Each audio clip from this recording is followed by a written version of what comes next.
ओ लग्गी, मैं नेम्हा सिक्का कुरुखवल चैनल में आप सभी का स्वागत करता हूँ।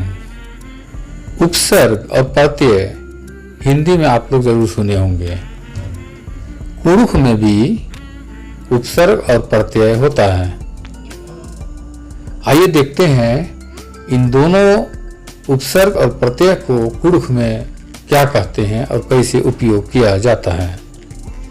सबसे पहले उपसर्ग, इसे कुरुख में मुहुरा लठू कहते हैं।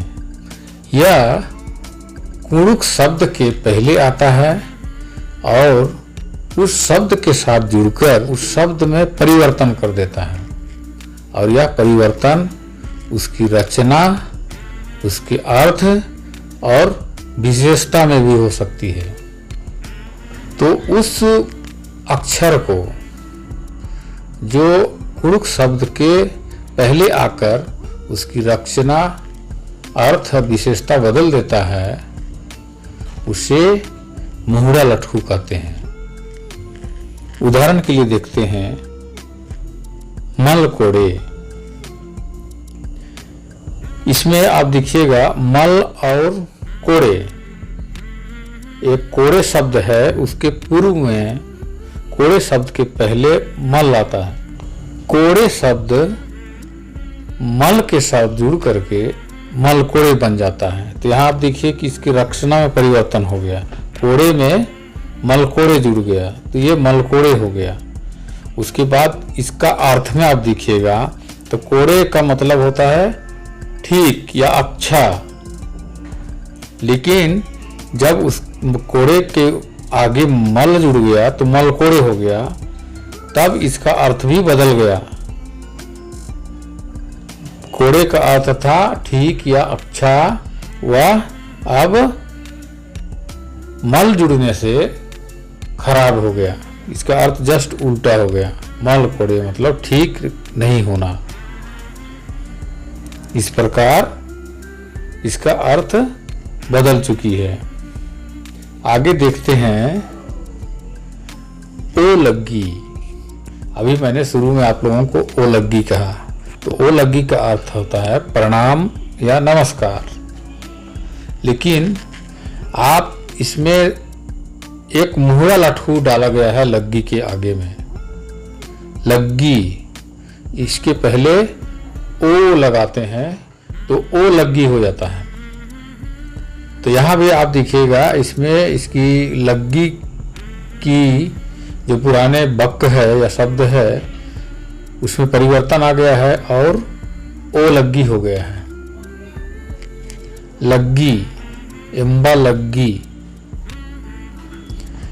यहाँ ओ लग्गी में आप देखते हैं कि लग्गी का अर्थ होता है लगना, महसूस करना, जैसे एम्बा लग्गी।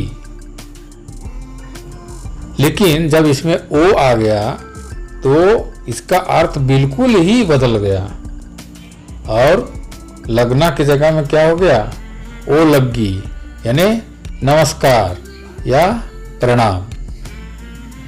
आगे देखिए, पद्दा।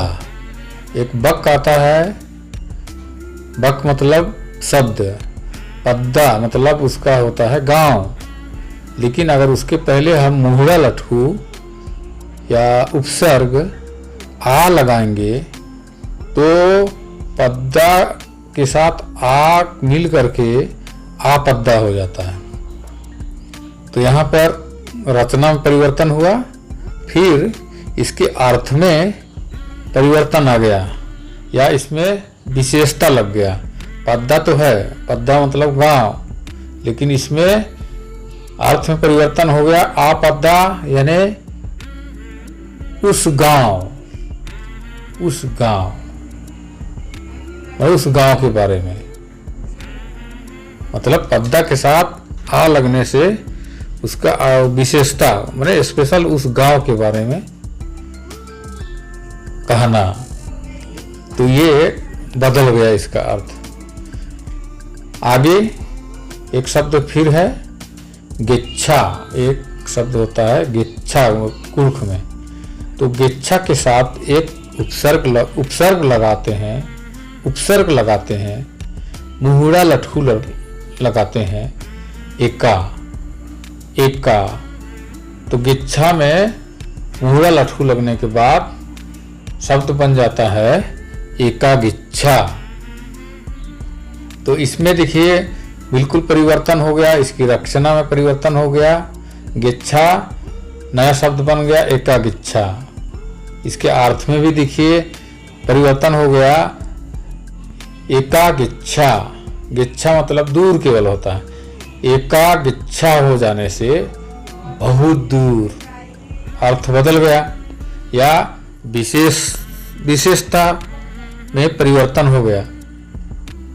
गिच्छा तो है ही, लेकिन कितना गिच्छा, बहुत दूर, तो ये इसमें परिवर्तन आ गया।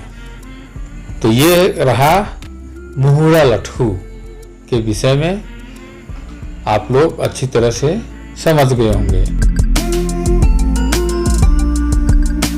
अब आइए देखते हैं मुंजा लठू। प्रत्यय,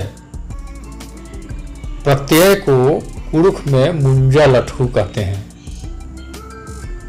जिस प्रकार से मुहुड़ा लठू में बक के पहले मुहुड़ा लठू आता है यानी उपसर्ग आता है, उसी रीति से ठीक उसके विपरीत मुंजा लठू में बक के बाद में मुंजा लठू आता है यानी प्रत्यय आता है। और जैसे ही कोई प्रत्यय लगता है कुड़ुख बक में, तो उसके पुराने शब्द के अर्थ और उसकी रचना और विशेषता में परिवर्तन आ जाता है। तो आइए उदाहरण के लिए हम देखते हैं कुछ शब्दों को। पहला है एक शब्द तनी। तनी का मतलब होता है थोड़ा, उसमें एक मुंजा लठू लगा देते हैं कुना, तो नया शब्द बना तनी कुना।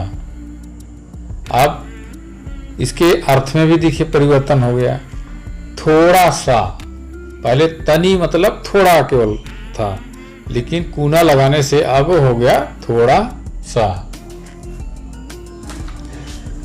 दूसरा शब्द मैं आप लोगों को बताता हूं, इन्नेला। इन्नेला एक शब्द है, एक बक है, उसमें अगर हम मुंजा लठू ता लगा देंगे, ता में आ की मात्रा ता, तब एक नया शब्द बनेगा इन्नेला के साथ ता जुड़ करके, इन्नेला ता एक नया शब्द बना और इसके अर्थ में परिवर्तन आ गया। इन्नेला माने आज, आजकल, इन्नेला मतलब आजकल, लेकिन ता लगने से उसका अर्थ में क्या परिवर्तन हो गया, इन्नेला ता मतलब आजकल का, आजकल के बच्चे, आजकल का जमाना, इस तरीके से बोलते हैं ना, तो वही इन्नेला ता कहने से आजकल का ये हो गया। अगला उदाहरण, आलस में अगर हम मुंजा मल का आलस में अगर हम मुंजा लठू लगाएंगे इन, तो नया शब्द बनेगा आलस दिन। आलस सिर्फ एक व्यक्ति का रूप में उसको अर्थ होता है, आलस मतलब एक व्यक्ति, लेकिन ईम लगा देते हैं तो आलस दिन बन गया, मतलब आदमी ही, आलस, आलस दिन। अगला उदाहरण आलस, और इसमें अगर मुंजा लठू हम दिन लगा देते हैं, दिन, तो नया शब्द बनता है आलस दिन। आलस का अर्थ होता है सिर्फ एक व्यक्ति, लेकिन दिन लगाने से आलस दिन हो जाता है और इसका अर्थ बदल जाता है और हो जाता है व्यक्ति ही। आलस दिन मतलब व्यक्ति ही। और उदाहरण देखिए, एक शब्द है, एक बक है आद। अब यहां पर हम इसमें मुंजा लठू लगाएंगे इम, तो नया शब्द बनेगा आदिम। आद का अर्थ होता है वह, लेकिन इम लगाने के बाद आदिम बन गया, अर्थ बदल गया। और क्या बन गया? वही। वह ही माने एक स्त्री के लिए इसको प्रयोग करते हैं, वह ही। तो इस प्रकार ये एक मुंजा लठू में कुड़ुख बक के बाद में कोई मात्रा जो लगाते हैं और वो मात्रा मिल करके एक नया शब्द बनाता है, और वह नया शब्द में उस नए शब्द के अर्थ में परिवर्तन आता है या उसकी विशेषता में परिवर्तन आ जाता है। इसको कहते हैं मुंजा लठू।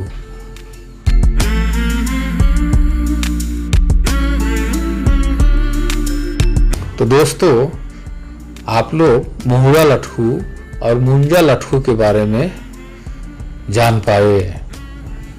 उम्मीद करता हूं कि आप लोग मुहुरा लठू और मुंजा लठू के बारे में अच्छी तरह से जान गए होंगे।